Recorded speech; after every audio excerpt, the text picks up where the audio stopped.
Welcome. What you are about to watch is not science fiction, and it is not folklore. It is a serious investigation into one of history's most compelling unresolved questions: the mystery of the Codex Gigas, the Devil's Bible, and the monk who wrote it in one night. Across the world, in universities, research institutes, and field excavations, serious scholars are wrestling with evidence that does not fit the accepted story. Evidence that has been documented, measured, and peer-reviewed, and that still has no satisfying conventional explanation. We are going to look at that evidence carefully, without prejudice in either direction, not dismissing what is extraordinary, but not accepting it without scrutiny either. The truth, as always, is in the details. The Codex Gigas is the largest surviving medieval manuscript in the world. It stands 92 centimeters tall, 50 centimeters wide, and 22 centimeters thick. It is made from the prepared skins of approximately 160 donkeys. It weighs 75 kilograms, so heavy that it takes 2 people to carry it. It was created in a single Bohemian monastery in the early 13th century, and modern analysis confirms it was written by exactly one person. Researchers who studied the handwriting, ink consistency, and tool wear patterns across the manuscript's 310 surviving pages concluded that a single scribe produced the entire document, working at the estimated maximum sustainable speed for a medieval copyist, allowing for the preparation of ink, the stretching of vellum, and the application of illumination. The production of the Codex Gigas would have required a minimum of 20 years of continuous daily work, perhaps 30. The legend says it was written in one night. A monk condemned to be walled up alive, so the story goes, promised to create the greatest book in the world before dawn to earn his reprieve, and when his own abilities proved insufficient, he called on the devil for help. On page 290 of the manuscript, there is a full-page portrait of the devil, and the monk's name, like so much else about this book, is unknown. This is where our investigation begins. Stay with us, because the further we go into the evidence, the more extraordinary it becomes. The story you think you know is only the surface. Beneath it lies something far more remarkable. Let us begin. Before we examine the specific evidence, we need to step back and understand the context. This case does not exist in isolation. It sits within the wider world of ancient technological anomalies, and to properly evaluate what we are looking at, we need to understand the broader picture that surrounds it. The official story of technological progress follows a reassuring arc: stone tools giving way to bronze, bronze to iron, iron to steel, and finally, the Industrial Revolution catapulting humanity into the modern age. In this narrative, each generation inherits a slightly more sophisticated toolkit than the last, and no knowledge is ever truly lost. It is a comfortable story. It is also, in key respects, demonstrably false. History is littered with technological achievements that appeared centuries before their supposed invention, vanished after the cultures that created them collapsed, and were reinvented, often with great difficulty, by later civilizations who had no idea the knowledge had ever existed. Roman concrete was stronger and more durable than most modern concrete, and was not matched again until the 21st century. Greek fire, the incendiary weapon that protected the Byzantine Empire for centuries, has never been fully reproduced. Damascus steel, capable of holding an edge that modern metallurgists struggle to replicate, disappeared with the craftsmen who made it. These are not myths. They are documented historical losses of genuine technical knowledge. When we encounter an object from the ancient world that should not exist, a battery from Baghdad dated to the Parthian era, a computing mechanism salvaged from an ancient shipwreck, a map showing geographical features that were not officially discovered for another millennium, the temptation is to dismiss it as misidentified or misstated. That dismissal is sometimes warranted. But when such objects accumulate, when the pattern becomes too consistent to ignore, the honest response is to ask whether our model of ancient capability is simply wrong. This context matters because it tells us something important. What we are about to investigate is not an isolated curiosity. It is part of a pattern that researchers in multiple fields have been independently documenting for decades, and patterns in science demand explanation. With that foundation in place, let us now turn to the specific case at hand. Now we reach the heart of the matter. The core evidence surrounding the Codex Gigas, the Devil's Bible, and the monk who wrote it in one night is more extensive, more verified, and more troubling for conventional explanations than most people realize. Let us walk through it systematically, fact by fact, and allow the evidence to speak for itself. We are not going to speculate here. Every point that follows is documented in peer-reviewed publications, official archaeological records, or government archives that are publicly accessible. The question is not whether these facts are real. The question is what they mean. Consider this first extraordinary detail. The Codex Gigas was created in the early 13th century, with scholars placing its production between approximately 1204 and 1230 AD at the Benedictine monastery of Podlages in Bohemia, now the Czech Republic. It is 92 centimeters tall, 50 centimeters wide, and 22 centimeters thick, with 310 surviving vellum pages and an estimated 74 pages that were removed at an unknown point in the manuscript's history. It weighs approximately 75 kilograms. This single data point, if taken in isolation, might be set aside. Anomalies happen, instruments malfunction, researchers make mistakes, but as we continue, you will see that this is not an isolated anomaly, it is part of a consistent and documented pattern. But that is only the beginning. Researchers also discovered the manuscript's vellum, prepared animal skin, is estimated to derive from approximately 160 donkeys or calves, based on the total surface area of the pages. The preparation of vellum at this scale, before a single word was written, would have required significant resources and the sustained effort of skilled craftsmen over a considerable period. This investment in preparation alone indicates the project was planned and resourced at an institutional level. Now, a skeptic might propose an alternative explanation for this, and that is entirely reasonable. We should always test alternative explanations before accepting extraordinary ones. The problem is that the alternative explanations, when examined carefully, create more problems than they solve. The mystery deepens when we examine. The Codex Gigas contains a complete Latin Vulgate Bible, Jerome's 4th century translation, along with Flavius Josephus's Antiquities of the Jews and Jewish War, Isidore of Seville's Etymology, a chronicle of Bohemia, medical texts, and various shorter works including encyclopedic lists, calendars, and a necrology. The diversity of content suggests the manuscript was intended as a comprehensive reference library, a single volume containing everything a monastery might need. This is where the conventional account begins to strain. Each individual fact might be dismissed or minimized in isolation. But the cumulative weight of the evidence is another matter entirely.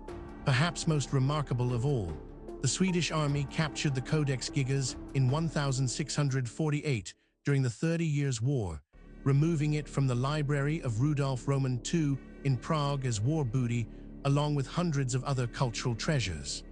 It was transported to Stockholm and presented to Queen Christina of Sweden. It has been held at the National Library of Sweden in Stockholm ever since, where it remains the library's most famous and carefully preserved object. Researchers who have examined this evidence have described it as genuinely difficult to explain within the accepted framework. These are not fringe commentators. They are credentialed academics publishing in mainstream journals, raising questions that the field has not yet satisfactorily answered.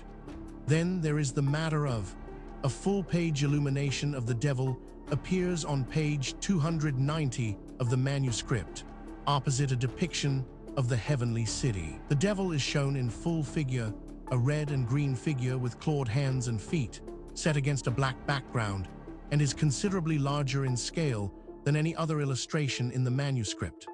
The deliberate prominence of this image within a religious text produced in a monastery has never been satisfactorily explained by scholars of medieval illumination.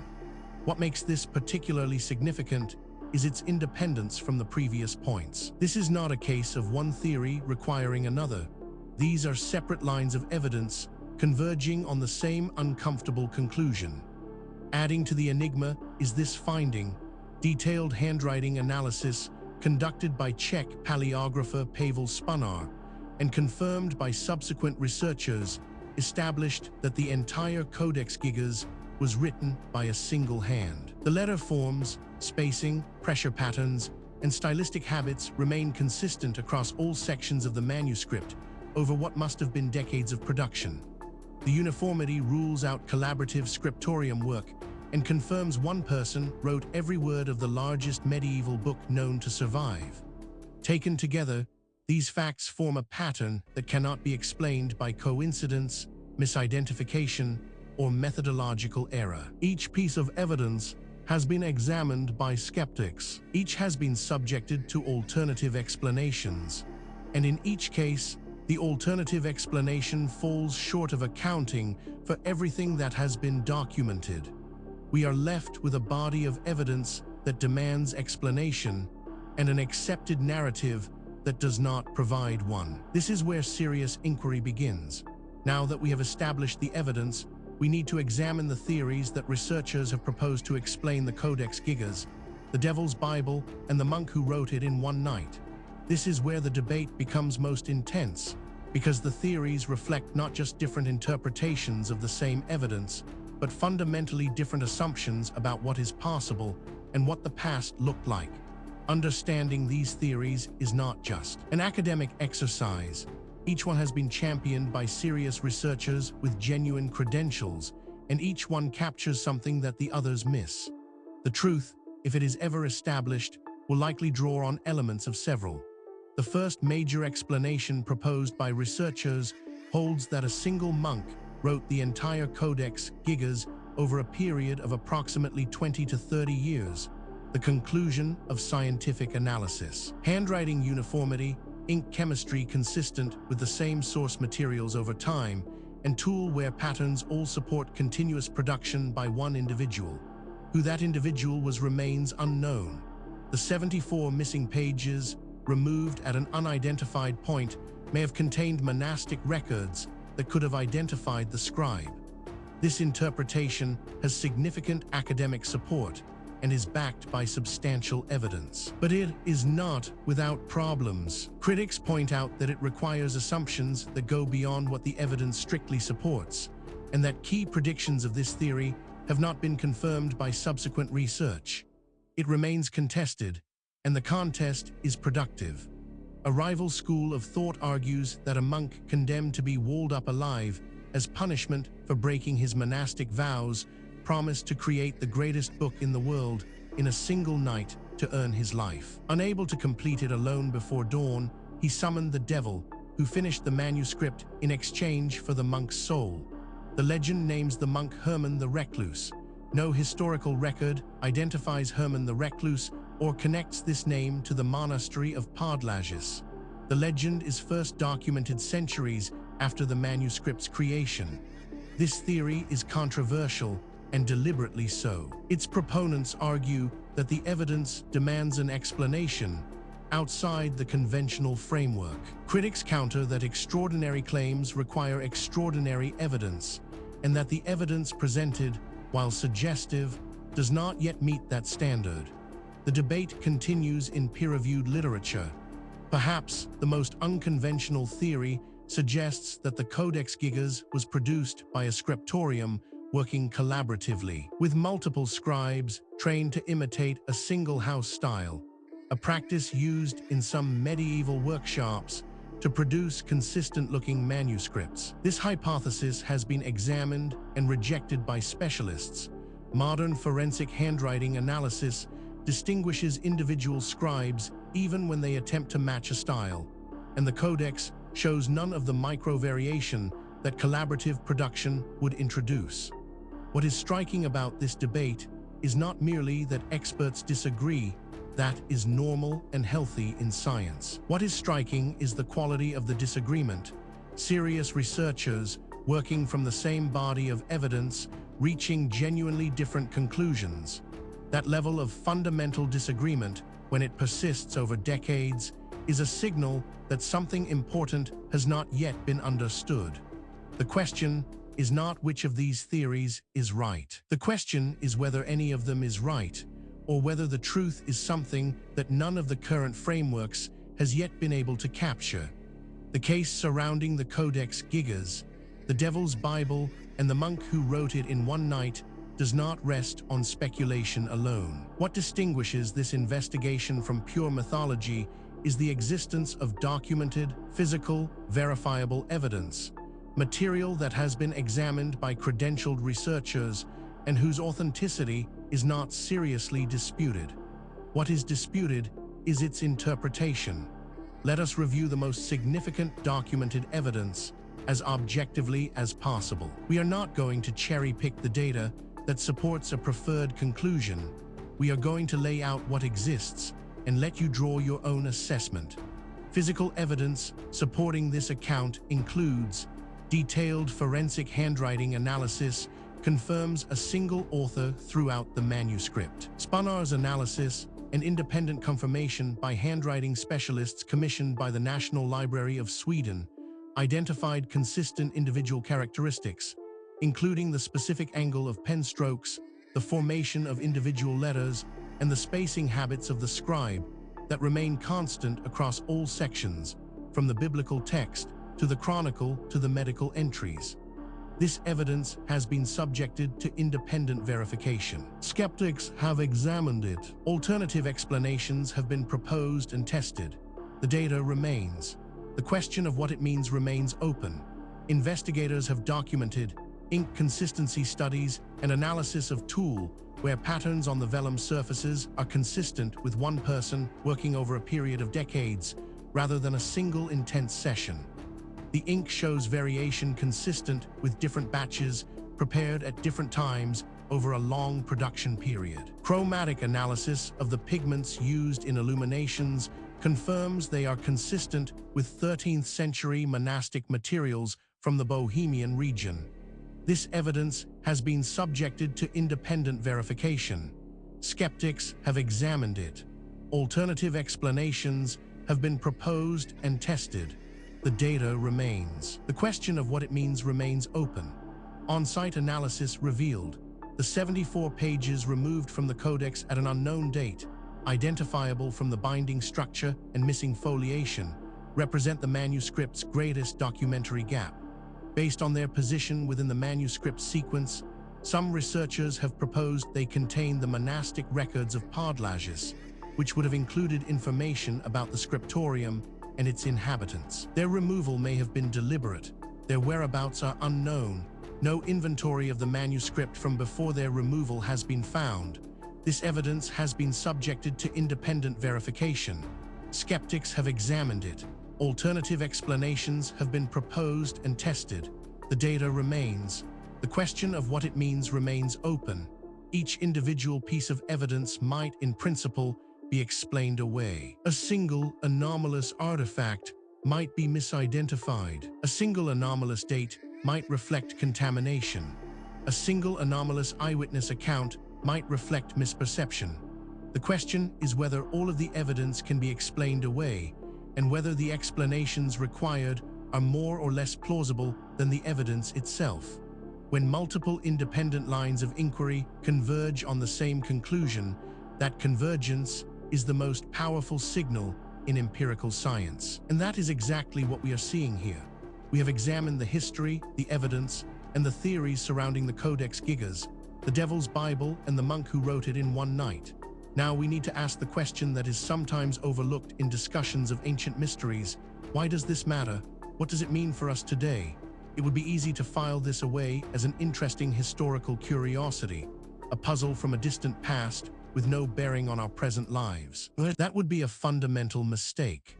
The questions raised by this case touch on issues that are directly relevant to who we are, where we came from, and what the human story actually looks like before the period covered by conventional history. The National Library of Sweden has digitized the complete Codex Gigas and made high-resolution images of every page freely available online. One of the most significant open-access contributions to medieval studies of the past 2 decades. Researchers worldwide can now examine the manuscript in detail without traveling to Stockholm. Scientific analysis continues. The medical texts have been studied by Czech historians of medicine, the Chronicle section by Bohemian historians, and the Illumination program by art historians of medieval manuscript production. The identity of the scribe remains unknown. The 74 missing pages remain unlocated. The Codex Gigas is the world's largest surviving medieval manuscript, produced by one anonymous person over a generation of daily labor, and it contains a full-page portrait of the devil that no one has ever adequately explained. Furthermore, the tools available to investigate these questions are advancing rapidly. Satellite imaging, ground-penetrating radar, ancient DNA analysis, isotopic tracing, and deep-sea sonar are all providing capabilities that previous generations of researchers could only dream of. Cases that were genuinely unresolvable 10 years ago are now open to new analysis, and the findings, consistently, are expanding rather than contracting the mystery. The investigation continues. New discoveries are being made. New analyses are being published. New voices are entering the conversation from disciplines that were not previously part of the discussion. The answers, when they come, and they will come, will not merely solve a historical puzzle. They will force a fundamental revision of assumptions that underpin our entire understanding of human history and human potential. We have now walked through the complete case of the Codex Gigas, the Devil's Bible, and the monk who wrote it in one night, from the historical record, through the physical evidence, across the competing theories, and into the modern significance of what remains unresolved. What the story of Codex Gigas ultimately reveals is not just a historical puzzle. It is a mirror. It reflects our assumptions back at us, our assumptions about what ancient people were capable of, about how knowledge is gained and lost across the centuries, and about the relationship between what we know and what we merely think we know. The evidence presented in this documentary is real. The questions it raises are genuine. The debate among researchers is ongoing, and that is healthy. Science is not a set of conclusions. It is a process. And the process requires that we remain open to evidence that challenges what we thought we knew, however uncomfortable that challenge might be. If you came to this documentary as a skeptic, we hope the evidence gave you something to think about. If you came as a true believer, we hope the critical examination gave you a more nuanced picture. The truth, as always, lies in the evidence, not in what we want to be true. Thank you for watching. If this investigation sparked your curiosity, please subscribe to the channel. We publish new documentaries every week, covering the full range of historical mysteries that the mainstream has not yet adequately explained. Leave a comment below telling us which case you want us to investigate next. The conversation continues. The investigation never ends.